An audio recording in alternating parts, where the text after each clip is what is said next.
ევროპარლამენტში ხშირია ხოლმე დებატები და ამ დებატებისას ხანდახან პოლიტიკური ელიტისა და ბრიუსელის ბიუროკრატიის საწინააღმდეგო განცხადებებიც ისმის. ცოტა ხნის წინ ავსტრიელი ევროპარლამენტარი ჰარალდ ვილიმსკი ურსულა ფონ დერ ლაიენსა და მის ევროკომისიას აკრიტიკებდა. კრიტიკაში მკაფიოდ ისმოდა ის, რასაც ამ გადაცემაში არაერთხელ ვამბობთ. ევროკომისია მხარს უჭერს მასობრივ მიგრაციას, თავისუფლების ხელყოფას, ომის წაქეზებას, ევროპის დეინდუსტრიალიზაციასა და დაკნინებას. დღეს Deep State-ისა და მისი გავლენების შედეგად ევრობიუროკრატია დაკვეთების შემსრულებლად იქცა. ეს დაკვეთები სამიზნეში იღებს ევროპულ კანონმდებლობას, ევროპულ მედიასა და სიტყვისა და გამოხატვის თავისუფლების ევროპულ სტანდარტებს, ასევე ადამიანის უფლებების ევროპულ სტანდარტებს. ამ დაკვეთების შესრულებაში ევროკომისიას არსებითი როლი აქვს იმდენად, რამდენადაც ის არის ევროკავშირში აღმასრულებელი ხელისუფლება. ევროპარლამენტი კი შესაბამის კანონებს იღებს და ამტკიცებს. სხვა ევროპული სტრუქტურები შემდეგ ამ ყველაფრის დანერგვაში იღებენ მონაწილეობას და მათ, ვინც ამ ანტიევროპულ და ევროპული იდენტობის წინააღმდეგ მიმართულ პოლიტიკას არ ემხრობა, სანქციებს უწესებენ და ისეთ იარლიყებს აწებებენ, როგორიც არის პრორუსი დემოკრატიის მტერი, ბრალად ცდებენ ევროპული ღირებულებებისგან დაშორებასა და ევროპული ფასეულობების ღალატს. არალეგალურ მიგრაციასთან დაკავშირებით ევროკომისიასა და ურსულა ფონ დერ ლაიენს ბევრი კრიტიკის მოსმენა უწევს ხოლმე. მეორე საკითხია ის, თუ რამდენად მოაქვს ამ კრიტიკას შედეგი. როგორც წესი, ბრიუსელის პოლიტიკური ელიტა უკვე იმდენად არის აგენტოკრატიით დაკომპლექტებული, რომ მაინც თავისი გააქვთ ხოლმე, მაგრამ კრიტიკა მაინც ისმის. ასეთი სამართლიანი კრიტიკა ისმოდა პოლონელი ევროპარლამენტარისგან, ევა ზაიონჩკოვსკა ჰენრიკისგან. მიზეზი ევროკომისიის მიერ შემუშავებული მიგრაციის პაქტი იყო. ორი სიტყვით შევეხოთ ამ პაქტს. ეს არის ევროკავშირის ახალი საიმიგრაციო პაქტი, რომელიც ეხება ევროკავშირში შემოსული მიგრანტების გადანაწილების საკითხს და იმას, თუ რომელ ქვეყანას რისი უფლება ექნება და რისი არა. პაქტი დაახლოებით 450 გვერდისგან შედგება და პირველად 2020 წელს დაინიცირდა. საბოლოოდ, ევროკავშირმა ეს პაქტი 2024 წელს მიიღო. მისი ამოქმედება 2026 წლის ივნისში უნდა მოხდეს. ამ პაქტს ეწინააღმდეგებოდა პოლონეთის ხელისუფლება და უნგრეთის ხელისუფლება.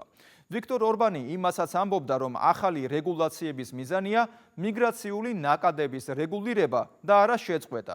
არადა ევროკავშირს ამ მიგრაციული, განსაკუთრებით არალეგალური მიგრაციული ნაკადების შეწყვეტა სჭირდება. თუმცა ერთია ის, თუ რა სჭირდება ევროპას და მეორე ის, თუ რა არის Deep State-ის დაკვეთა და მისი საჭიროება. საჭიროება კი ევროკავშირის დასუსტებაა. ეს გეგმა განსაკუთრებით გააქტიურდა 2006 წლის შემდეგ, როდესაც ევროკავშირის ეკონომიკამ 1,5 ტრილიონ ევროთი აჯობა ამერიკის ეკონომიკას. იმისთვის, რომ ევროკავშირი შტატებს კონკურენციის გზიდან ჩამოშორდეს და მართვად ტერიტორიულ ერთეულად იქცეს, საჭიროა იმ ყველაფერ ევროპულთან ბრძოლა, რაზეც ევროპული იდენტობა და ევროკავშირი იდგა.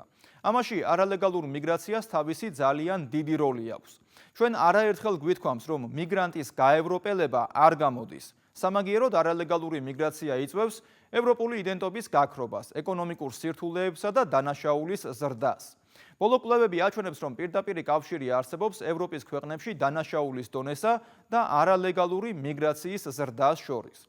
ევროპის პარლამენტის კვლევითი სამსახურის თებერვალში ჩატარებულ ბრიფინგზე გაფრთხილება გაკეთდა, რომ დანაშაულებრივი ბანდების ძალადობა იზრდება მთელს ევროკავშირში, რაც დაკავშირებულია კრიმინალურ დაჯგუფებებს შორის კონკურენციის ზრდასთან. ეს ნიშნავს, რომ იზრდება ორგანიზებული დანაშაულის რაოდენობა. ორგანიზებული ძალადობის, დანაშაულის ან ვანდალიზმის შესახებ ინფორმაციის ყველაზე მაღალი მაჩვენებელი დაფიქსირდა საბერძნეთში, ნიდერლანდებში, ბულგარეთში, საფრანგეთში, ესპანეთში, ბელგიასა და გერმანიაში, ანუ იმ ქვეყნებში, რომლებიც მიგრანტების საბოლოო დანიშნულების ადგილად მიიჩნევა. დანაშაულის ზრდისა და მასთან მიგრაციის კავშირის მხრივ სამაგალითო ქვეყანა არის შვედეთი. 2020 წელს შვედმა სოციოლოგმა და პროფესორმა გორან ადამსონმა გამოაქვეყნა კვლევა, სადაც ჩანდა, რომ 2002 წლიდან 2017 წლამდე დანაშაულში ეჭვმიტანილების 58% იყო მიგრანტი. ხოლო თუ ცალკე ავიღებდით მკვლელობისა და მკვლელობის მცდელობის მონაცემებს, მაშინ 73% მიგრანტებზე მოდიოდა. ამას ემატება ისიც, რომ ტრეფიკინგისა და სექსუალური სახის დანაშაულის კუთხითაც საგანგაშო მდგომარეობაა ევროკავშირში. რაც შეეხება ევროკავშირის საიმიგრაციო პაქტსა და ზოგადად საიმიგრაციო პოლიტიკას, გარედანაც ჩანს მარტივად, რომ ბრიუსელი უფრო მეტად აქცენტს აკეთებს მიგრანტების ნაკადების რეგულირებასა და მათი გადანაწილების საკითხზე, რასაც წარმოაჩენენ მიგრაციასთან ბრძოლად. ამ მხრივ გერმანიის ყოფილმა საგარეო საქმეთა მინისტრმა ანალენა ბერბოკმა ბრიუსელის პოლიტიკური ელიტა უნებლიე დამხილა, როცა თქვა, რომ გერმანიას არც თუ ისეთი კარგი შობადობა აქვს. ამიტომაც მიგრანტები სჭირდებათ და მათ გარეშე ქვეყანა მომავალში ვერ გადარჩება. ასეთ აბსურდს მხოლოდ ბერბოკი თუ იტყოდა, მაგრამ მთავარია, რომ ჩანს დაკვეთა. მიგრაცია საჭიროებით უნდა შეიფუთოს და შემდეგ ნაკადების რეგულირება მასთან ბრძოლად გამოცხადდეს. ანტიევროპული პოლიტიკის კრიტიკის შესახებ ნახეთ დათა გვასალიას სიუჟეტი.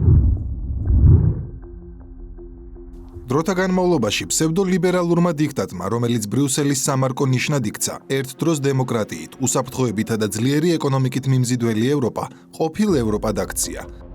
ბოლო 10 წლეულია, რაც კრიზისი ევროპის ყოველდღიურობად იქცა. პოლიტიკური, ეკონომიკური, უსაფრთხოების გამოწვევები უხვადაა, რომელსაც ბრიუსელი ადეკვატურად ვერ პასუხობს, რადგან ევრობიუროკრატია ნაცვლად იმისა, საკუთარი მოსახლეობის საჭიროებებსა და პრაგმატიზმზე იყოს ორიენტირებული, მთლიანად კონცენტრირებული გახდა გლობალისტურ დღის წესრიგზე, სადაც პრიორიტეტულია მაგალითად ეგრეთ წოდებული მულტიკულტურალიზმი და მიგრანტების საჭიროების დაკმაყოფილება. პრიორიტეტულია ომის მხარდაჭერა ნაცვლად მშვიდი და სტაბილური გარემოს ხელშეწყობისა. მიდრეკილია ძალაუფლების ბრიუსელში ცენტრალიზებისკენ და ერევა ქვეყნების სუვერენულ უფლებებში. ნაცვლად ამ ქვეყნების საჭიროების გათვალისწინებისა და მათი უფლებებისა თუ ტრადიციების პატივისცემისა, მათზე ზეწოლას ცდილობს სხვადასხვა ფორმებით.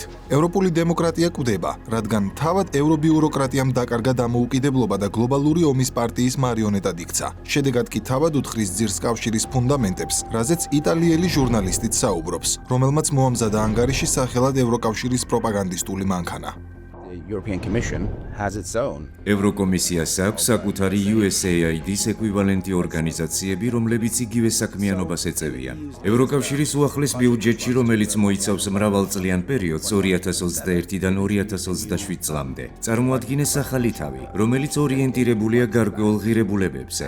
ამისთვის საკმაოდ მნიშვნელოვანი ბიუჯეტია გამოყოფილი, თითქმის 2 მილიარდი ევრო. ეს ძირითადად კეთდება პროგრამების მეშვეობით, რომელიც მიზნად ისახავს ევროკავშირის ღირებულებების პოპულარიზაციას მთელ კავშირში. ეს შეიძლება საკმაოდ უდანაშაულო ჭრერდეს, როდესაც ჩვენ ვუყურებთ კავშირის ოფიციალურად ცნობილ ღირებულებებს, მაგრამ რა თქმა უნდა ვიცით, რომ ევროკავშირი სისტემურად ძირს უთხრის ყველა ამ პრინციპს და ღირებულებას. სინამდვილეში ევროკავშირი თავად არის დემოკრატიის შეურაცხყოფა მისი სტრუქტურის გამო. ხედავთ, რომ სინამდვილეში ამ პროექტების უმეტესობა მიზნად ისახავს იდეოლოგიების, პოლიტიკური შეხედულებების და საზოგადოების ორგანიზების გზების პოპულარიზაციას, რომლებიც ხშირად ეწინააღმდეგება ბევრი ადამიანის განწყობას, რომლებიც მიმართულია გენდერიზმის, კლიმატის ცვლილებების, მულტიკულტურალიზმის პოპულარიზებაზე.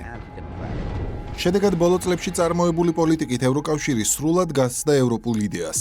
იდეას, რომლის თანახმადაც კავშირს უნდა უზრუნველეყო მშვიდობა. მშვიდობას ინდუსტრიალიზაცია. ინდუსტრიალიზაციას კი ეკონომიკური სიძლიერე. დაეცვა დემოკრატია და პატივი ეცა განსხვავებული აზრისთვის. ახლა კი ჩვენ ვხედავთ, რომ ევროპული გაერთიანების ყველა საფუძველი მოშლილია და უკმაყოფილო საზოგადოების ქუჩის პროტესტები თითქმის ყოველდღიურობად იქცა წევრ სახელმწიფოებში რამდენიმეს გამოკლებით და ხალხის უკმაყოფილება ძალაუფლების ცენტრისკენ, ბრიუსელის ევრობიუროკრატიისკენაა მიმართული. You're a war criminal and you're doing propaganda for the EU. You're talking about democracy and women's rights. This is not what the EU is about. სწორედ ამ პროტესტების ფონზე ჩნდება ევროპაში დემოკრატიის კრიზისიც, რადგან ევროკრატები ნაცვლად საზოგადოების დიდი ნაწილის მოსმენისა მათ გაჩუმებას ცდილობენ, რაშიც კოორდინირებულად მოქმედებენ როგორც ბრიუსელის მმართველი ელიტა, ისე ლიბერალური, ადგილობრივი მთავრობები და ცხადია მათი პროპაგანდაც, რომელიც ხშირად ცდილობს დამალოს ევროკავშირში არსებული კრიზისული ფონი. თუმცა კრიზისის ზრდასთან ერთად უფრო და უფრო იზრდება და მძლავრი ხდება ეს განსხვავებული პოზიციები, რისი საზომიც ევროპარლამენტის ბოლო არჩევნებში მემარჯვენე იდეოლოგიის მქონე პარტიების ისტორიულად გაზრდილი მხარდაჭერაა. მათი ხმა კი ასე ჟღერს. ჩვენ უარყოფთ ამ ევროკომისიას. უბრალოდ არა კი არა, 3 მაგი, 5 მაგი არა მას. ეს კომისია მხარს უჭერს მასობრივ მიგრაციას, თავისუფლების ხელყოფას, ომის წაქეზებას, ევროპის დეინდუსტრიალიზაციას და დაკნინებას. ჩვენ გვაქვს ეკონომიკური პრობლემები, შეგეძლოთ დაგეზოგათ ფული, მოგეხტინათ დერეგულაციები, არ დაგეშვათ ზოგიერთი ევროკომისრის არასაჭირო ლექციები და ეს თანხები გამოგეყენებინათ ევროპელი მოქალაქეებისთვის. ეს იქნებოდა სწორი გზა, თქვენ კი არასწორი გზით მიემართებით. ევროპარლამენტსა თუ მის მიღმა მსგავსი განცხადებები უფრო და უფრო ხშირად კეთდება. მეტიც, ევროკავშირზე ისეთი შეფასებებიც გვესმის, რომელსაც 10 წლეულის წინ ალბათ ვერავინ წარმოიდგენდა. ვერავინ იფიქრებდა, რომ კავშირს, რომლის მთავარ სამარკო ნიშანს განსხვავებული აზრის პატივისცემა და გადაწყვეტილებების კონსენსუსის შედეგად მიღება წარმოადგენდა, ტოტალიტარიზმისა და დიქტატურის დამყარებაში დაადანაშაულებდნენ. თანაც ისევ ევროპელები. რა იწვევს ევროკავშირის დეკონსტრუქციას? გლობალისტი მიზანთროპების ხელში მისი სათამაშოდ ქცევა. ეს ჩემი შეფასება არ არის. ეს სიტყვები გერმანელ ევროპარლამენტარს ეკუთვნის. ქრისტინა ანდერსონის ეს გამოსვლა მეინსტრიმულ მედიაში არ იძებნება, რაც ასევე კიდევ ერთი დასტურია იმის, რომ ევროკავშირში დემოკრატია მოკვდა. Look at the state, the internal political states. შეხედეთ, რა მდგომარეობაშია ევროკავშირის წევრი სახელმწიფოები და შიდა პოლიტიკური ვითარება. ყველგან მასობრივი პროტესტებია, განსაკუთრებით აღმოსავლეთ ევროპის ქვეყნებში. ხალხს აღარ უყვარს ევროკავშირი, რადგან მის ნამდვილ სახეს ხედავენ, ანტიდემოკრატიულ ჯოჯოხეთურ სივრცეს. რას აკეთებ, როდესაც ასეთ მდგომარეობაში ხარ, როცა ძალაუფლება ხელიდან გეცლება და პროცესებს ვეღარ აკონტროლებ. ირჩევ, რომ იჩხუბო ვიღაცასთან, ომობ. ეს მათი ბოლო გზაა, სანამ ძალაუფლება საბოლოოდ დაკარგავენ საკუთარ ქვეყანაში. ყვირიან, წავიდეთ ომში, ომი და სამწუხაროდ სწორედ ამას ვხედავ დღეს. ტოტალიტარიზმის მექანიზმები ყოველთვის ერთნაირია, ყოველთვის საჭიროა ხალხის დადუმება. თუ დააკვირდებით, ევრობიუროკრატია უკრაინის ომს მძლავრად ჩამოეკიდა და ბოლო 3 წელია სწორედ ამ ომზე აგებს საკუთარ პოლიტიკას. როგორც ბრიუსელი, ასევე ლიბერალური მთავრობები და ნაცვლად იმისა, რომ აქტიურად მონაწილეობდნენ სამშვიდობო მოლაპარაკებებში, პირიქით, ევრობიუროკრატები მათი განცხადებებითა და რიტორიკით არც მალავენ, რომ ომის გაგრძელება მათ ინტერესშია. დასავლეთი ვერ შეეგუება უკრაინისთვის ნაკარნახევ მშვიდობას ან რუსეთის სამხედრო ძალების მიერ მიღწეულ სტატუს კვოს. უკრაინას სჭირდება მშვიდობა ძალის მეშვეობით, ევროპას სურს მშვიდობა ძალის მეშვეობით. ძალიან მაშფოთებს სწრაფი ზავის მიღწევის იდეა, რადგან ეს პუტინსა და რუსეთს უფრო ხელსაყრელ პირობებს შეუქმნის. აშკარად ჩანს, რომ ევროპული ქვეყნები უფრო აქტიურად ერთვებიან უკრაინის დასახმარებლად. პირველ რიგში იმიზნით, რათა უკრაინას ჰქონდეს საჭირო რესურსები ომის გაგრძელებისთვის, რამდენ ხანსაც ეს საჭირო იქნება. რუსეთთან მოლაპარაკებების ნებისმიერი ნაჩქარევი მცდელობა უკრაინისთვის ცუდად დასრულდება. მთელი მსოფლიო გვიყურებს, როგორ მოვიქცეთ. გვმართებს ვიყოთ ძლიერები. ომს, რომელიც ანადგურებს ევროპის კონკურენტუნარიანობას, ევროკავშირის ლიდერები ახალისებენ და საბოტირებენ მოლაპარაკებებს. და იმგვარ განცხადებებს აკეთებენ, რომ სამშვიდობო შეთანხმებები ჩაიშალოს და ომი გაგრძელდეს. რატომ ხდება ასე? We are drifting into the totalitarianism right now. ჩვენ ახლა ტოტალიტარიზმისკენ მივექანებით და წარმოუდგენელია თუ ჯერ კიდევ რამდენად ბევრმა ვერ გაიაზრა ეს. არ ვიცი ვინ დგას ამის უკან, თუმცა დანამდვილებით შემიძლია გითხრათ, რომ ეს არ გახლავთ ურსულა ფონ დერ ლაიენი, არც კლაუს შვაბი. ისინი არაფერს არ წყვეტენ, რადგან ისინი სწორედ ის იდიოტები არიან, ვინც კამერაში სახეს აჩენს და აბსურდის პროპაგანდას ეწევა. ამ ადამიანებს უკეთესი სიტყვების არარსებობის გამო გლობალისტი მიზანთროპები ვუწოდე, ანუ არსებობს რაღაც ჯგუფი, ვისაც არ ვიცნობთ, მაგრამ სწორედ ისინი წყვეტენ ყველაფერს და ჩვენი არჩეული მთავრობები უბრალო თოჯინებად ყავთ ქცეული. ისინი უბრალოდ ასრულებენ იმას, რასაც ეს ჯგუფი უკარნახებს. They are just, pretty much implementing whatever they come up with. აშკარაა, რომ უკვე ევროპაშიც აქტიურად საუბრობენ გლობალისტ მიზანთროპებზე. ჩვენთან ცნობილი როგორც გლობალური ომის პარტია. დიახ, უკვე ევროსტრუქტურებშიც თამამად გაისმა ხმა დიპ სტეიტის დაქვემდებარებაში მყოფ ბრიუსელზე, რომელიც ევროპულ პოლიტიკას ევროპული საჭიროებების მიხედვით კი არა, რაღაც გლობალური დღის წესრიგის, ფსევდოლიბერალური დოქტრინის თანახმად აწარმოებს, რომლის ერთ-ერთ ძირითად მიმართულებას ომების წარმოება წარმოადგენს. ომი ერთი მხრივ როგორც ფინანსური მოგების საშუალება, მეორე მხრივ კი პოლიტიკური გავლენების გაფართოება და ერთგვარი ცენზურის ჩამოყალიბება დიპ სტეიტის ხელში, რაც უკვე სახეზე გვაქვს ევროპაში. ყველა ვინც ამბობს, რომ უკრაინაში მიმდინარე ომი ევროპას ანადგურებს, პრორუსად და მოღალატედ ცხადდება. შედეგად ვიღებთ რეალობას, სადაც თან ომის გაგრძელებას უჭერენ მხარს, ანუ ადამიანების სიკვდილს და თან დემოკრატიასაც კლავენ. გავიხსენოთ რა მოხდა რუმინეთში. კალინ ჯორჯესკუს მოგებული არჩევნები გაუუქმეს და არჩევნებში მონაწილეობის უფლებაც წაართვეს. ხელახალ არჩევნებში ჯორჯ სიმიონს გარეჩარევების შედეგად გამარჯვება მოპარეს და ეს ყოველივე მხოლოდ იმიტომ, რომ ისინი ომის გაგრძელების წინააღმდეგ გამოდიოდნენ. ანუ მათი ხედვა ასწდა გლობალური ომის პარტიის მიერ ევროკავშირისთვის დადგენილ პოლიტიკას. რუმინეთის მაგალითმა აჩვენა, რომ ევროპული დემოკრატია უბრალოდ ილუზიაა. დემოკრატია ნიშნავს ორ რამეს ერთდროულად: ხალხის მონაწილეობასა და ჩართულობას, მაგრამ ეს ჩართულობა უნდა სრულდებოდეს კარგი მმართველობით. დღეს ევროპაში მივდივართ იმ წერტილამდე, როდესაც ხალხს ჯერ კიდევ აქვს ხმის მიცემის უფლება, მაგრამ აღარ აქვს შანსი მიიღოს კარგი მმართველობა. ასე გადავდივართ დასავლეთ ევროპაში ერთგვარ ანარქიულ საზოგადოებრივ ცხოვრებაში. Anarchical public life in West Europe. თავად ორბანიც, ისევე როგორც სლოვაკეთის პრეზიდენტი რობერტ ფიცო ევრობიუროკრატიის თავდასხმის ობიექტებად იქცნენ, რადგან არიზიარებენ კავშირის პოლიტიკას, რომელიც მიმართულია ომისკენ მშვიდობის ნაცვლად, რაც თავის მხრივ ანგრევს ევროპის ეკონომიკას და მათ კონკურენტუნარიანობას. და რაც ყველაზე მნიშვნელოვანია, სუსტდება ევროკავშირის პოზიციები ახალ მსოფლიო არქიტექტურაში, რადგან კარგავს ადგილს მძლავრ მსოფლიო მოთამაშეებში, მაშინ როდესაც მისი პირდაპირი კონკურენტები, შტატები და ჩინეთი ძლიერდებიან. It's very simple. There was a well-functioning მიზეზი ძალიან მარტივია.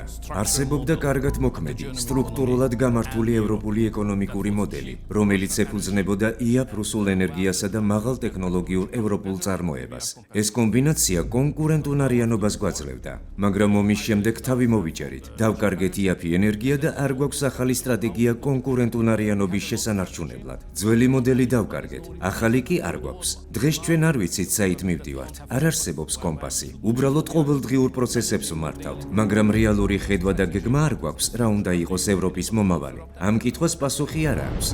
გლობალური ომის პარტიის მარიონეტებმა ევროკავშირის პოლიტიკა ომის მხარდაჭერისკენ მიმართეს და რუსეთისთვის დაწესებული სანქციებით რეალურად საკუთარ ინდუსტრიალიზაციას მიაყენეს დიდი და შესაძლოა გამოუსწორებელი დარტყმაც. ბუნებრივი აირის მაგალითზე ნათლად ჩანს, რომ გამოწვევების წინაშე დადგა ომის პროპაგანდის გამო ევროპა. In Europe, we are facing ევროპაში ბოლო 50 წლის განმავლობაში ყველაზე დიდი კრიზისი გვაქვს. ჩვენ ამას ვადარებთ 1973 წლის ნავთობის ემბარგოს, მაგრამ ამჟამინდელი კრიზისი უარესადაც კი იგრძნობა, რადგან ამჯერად ეს უფრო ფართო ენერგეტიკული კრიზისია. this time is a much wider energy crisis. კრიზისი მართლაც უზარმაზარია, მათ შორის ფასების მხრივ, ფასების გავლენის მხრივ ოჯახებზე, ბიზნესზე, მრეწველობაზე თუ ეკონომიკაზე. კერძოდ ევროკავშირი გლობალურ ეკონომიკაში ადგილს ექსპორტით ინარჩუნებდა. მინერალების, საწვავისა და ტექნოლოგიების ექსპორტი, ასევე საავტომობილო ინდუსტრია, ქიმიკატები და ფარმაცევტული საქონელი. სწორედ მრეწველობის ეს დარგები აძლიერებდა ევროპის ეკონომიკას, ხოლო ამ ინდუსტრიებს აძლიერებდა რუსული იაფი ენერგია. მას შემდეგ, რაც ეს ენერგია აღარ მიდის ევროპისკენ, იწყება პრობლემების დაუსრულებელი ჯაჭვი. გერმანიაში Volkswagen-ი 87 წლიანი ისტორიის განმავლობაში პირველად ზოგიერთ ქარხანას ხურავს, ზოგან კი წარმოებას ამცირებს. The German car maker is also considering closing car plants. თანამშრომლების ნაწილს ათავისუფლებს, რადგან უჭერს კონკურენციის გაწევა ჩინური და ამერიკული ავტომწარმოებლებისთვის, რადგან გაეზარდა წარმოების ხარჯები და ეკონომიკური სტაგნაცია კიდევ უფრო ამძიმებს მის მდგომარეობას. რუსული იაფი გაზი ევროკავშირის მოთხოვნის თითქმის 40%-ს ავსებდა. ახლანდელი დათვლებით კი ევროკავშირმა ყველა რესურსიც რომ გამოიყენოს რუსული იაფი გაზის ჩასანაცვლებლად, ყატარიდან, ნიგერიიდან, ნორვეგიიდან და შტატებიდან ერთდროულად, საჭიროების 22% მაინც ღია და შეუსებელი დარჩება. If you don't do something in 3 years' time, თუ მომდევნო 3 წლის განმავლობაში ვერ მოვახერხებთ ენერგიის ფასის შემცირებასა და ევროპის კონკურენტუნარიანობის აღდგენას, განსაკუთრებით კაპიტალის საერთო ბაზრის შექმნით, მაშინ ევროკავშირის ეკონომიკა დასრულდება. დღეს ევროპაში ელექტროენერგიის საფასური 3-ჯერ ან 4-ჯერ მეტია, ვიდრე ამერიკის შეერთებულ შტატებში. გაზის ფასები კი 5-ჯერ ან 6-ჯერ უფრო მაღალია. ასეთ პირობებში ჩვენი კომპანიები როგორ უნდა იყვნენ კონკურენტუნარიანები? ევროკავშირმა ბლოკის აშენებას სცადა, ნაცვლად იმისა, რომ დაეფუძნებინა სტრატეგია კავშირებზე. უნდა ვაწარმოოთ საღიაზრის ბაზირებული ეკონომიკური ურთიერთობები ყველა იმ ქვეყანასთან, ვისაც შეუძლია ევროპისთვის რაიმე კარგი შეთავაზება. უახლესი მონაცემებით 2025 წელს ევროკავშირის ეკონომიკური ზრდის პროგნოზი საშუალოდ 1,1% იქნება. გერმანიის ეკონომიკური ზრდა, რომელიც კავშირის ეკონომიკურ ფლაგმანს წარმოადგენდა, 0%. ეკონომიკური ზრდის თვალსაზრისით პრობლემები აქვს კავშირის სხვა ქვეყნებსაც და მიუხედავად ამ რთული ვითარებისა, Deep State-ის მიერ მართული ევრობიუროკრატია მილიტარისტულ რიტორიკაშია გაჭედილი. ქალბატონ ფონ დერ ლაიენს იარაღისთვის ესაჭიროება 800 მილიარდი ევრო. ახლა გავიგეთ, რომ კერძო დანაზოგები უნდა იქცნენ ინვესტიციად. რეალურად ეს ყალბი იარლიყია. რეალურად მას სურს მეტი ფულის გაცემა და ეს ფული ჩვენი მოქალაქეებისაა. ანუ დაგროვების ანაბრები უნდა გაძარცვონ. ევროკომისია და ხშირად ურეიტინგო ლიბერალური რეჟიმები ჰიპოთეტურ მომავალზე აგებენ საკუთარ პროპაგანდას, რომ თითქოს რუსეთი ევროკავშირს თავს დაესხმება. რითაც ერთი მხრივ ფსევდოლიბერალურ დიქტატურას აძლიერებენ, რადგან განსხვავებული აზრი უმალვე პრორუსის იარლიყით იგმობა და იდევნება. მეორე მხრივ კი ამ შიშით ამართლებენ საკუთარ პოლიტიკას ევროპის გადაიარაღებასთან დაკავშირებით, რისთვისაც ბრიუსელს 800 მილიარდი სჭირდება, რომელიც ასევე გლობალური ომის პარტიის მიერ მართულ სამხედრო ინდუსტრიულ კომპლექსს გაამდიდრებს. Madam von der Leyen, where are you? სად არის მადამ ფონ დერ ლაიენი? ბატონო კოსტა, თქვენ უპასუხებთ მის ნაცვლად, რადგან მადამს ეშინია ევროპარლამენტის.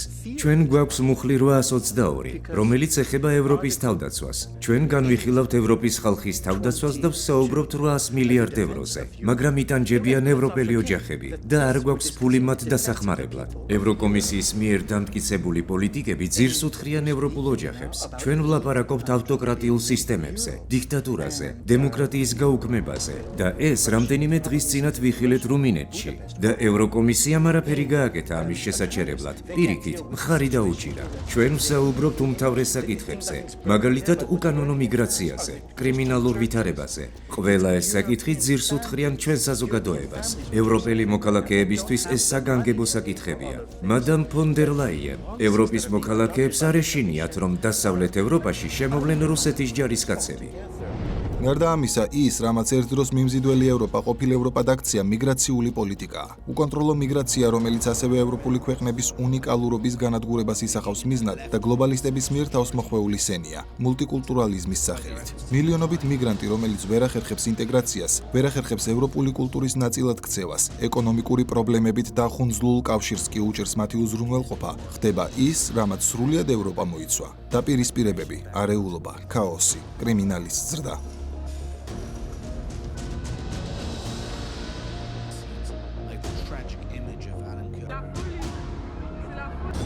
არალეგალური მიგრაცია ევროპის კიბოა და თქვენ მას ასპირინით მკურნალობთ. დაიწყეთ მასობრივი დეპორტაციები დღესვე. ფული არსებობს, აეროპორტებიც არსებობს, დაკავების ცენტრებიც არსებობს. შეაგროვეთ ისინი ამ ცენტრებში და გააძევეთ სანამ ევროპა დაიღუპება. ჩვენ გვინდა ჩვენი ქვეყნები, ჩვენი იდენტობა და ჩვენი ღირებულებები დავიბრუნოთ და თუ თქვენ ეგრეთ წოდებულო გრძნობიარე სოციალისტებო რასისტებს ეძებთ, სარკეში ჩაიხედეთ. თქვენ ხართ ყველაზე დიდი რასისტები ევროპელების მიმართ. და მაინც ევრობიუროკრატია საზოგადოებას არ უსმენს. ის არ ცდილობს თვალი გაუსწოროს პრობლემებს, რაც რეალურად აწუხებს ხალხს. პირიქით, ისინი თრგუნავენ განსხვავებულ აზრს. ვინც მიგრაციას ეწინააღმდეგება, რადიკალ ნაციონალისტსა და ფაშისტს უწოდებენ. ვინც ომის რიტორიკასა და მხარდაჭერას ეწინააღმდეგება და პარალელურად პრაგმატულ ეკონომიკურ პოლიტიკას სთხოვს ბრიუსელს, პრორუსად ცხადდება. ვინც ბრიუსელის ფსევდოლიბერალურ დიქტატს ებრძვის, მათ ან იჭერენ, ან არჩევნებში მონაწილეობის უფლებას ართმევენ. როგორც რუმინეთში, როგორც საფრანგეთში, იგივე ლეპენის შემთხვევაში, როდესაც მაკრონმა მას არჩევნებში მონაწილეობის უფლება აუკრძალა.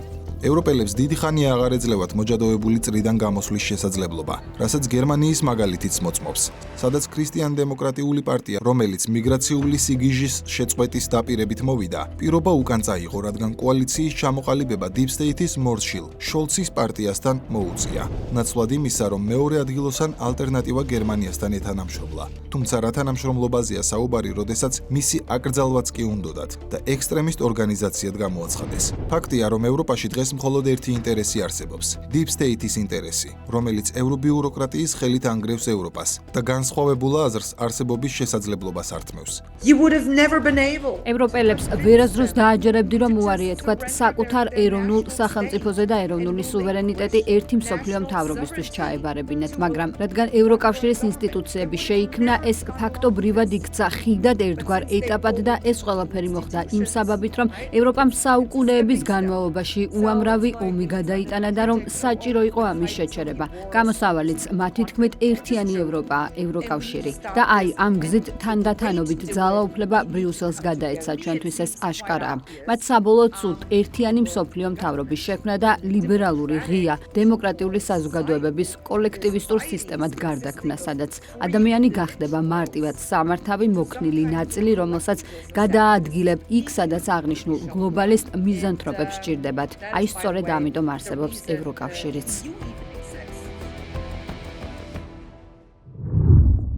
მართალია ევროპარლამენტში ანტიევროპული პოლიტიკის მიმართ კრიტიკა ისმის ხოლმე, მაგრამ რეალობა ერთია. დღეს ევროკავშირში არაფორმალური ოლიგარქიული მმართველობის შედეგად ძალაუფლება თითქმის სრულად არის ბრიუსელის ბიუროკრატიის ხელში კონცენტრირებული, რომელიც სრულად მოქმედებს გლობალური ომის პარტიის დღის წესრიგით. ეს დღის წესრიგი პირველ რიგში ევროპის, ოდესღაც გლობალური პოლიტიკური მოთამაშის დასუსტებაა. ამ მიზანს ემსახურება არალეგალური მიგრაციის ხელშეწყობა და მიგრაციის შედეგების ყველა ევროპულ სახელმწიფოზე გადანაწილება. ამავეს ემსახურება ომის გახანგრძლივების მხარდაჭერა უკრაინაში და რა თქმა უნდა, LGBT პროპაგანდა და ქვეყნების იძულება უარი თქვან ტრადიციულ ფასეულობებზე და ჩაანაცვლონ ფსევდოლიბერალური ღირებულებებით. მე იოანე შაიშმილაშვილი ვარ. კვირაში 4 ჯერ 21 საათსა და 15 წუთზე. უყურეთ ევროკრატიას.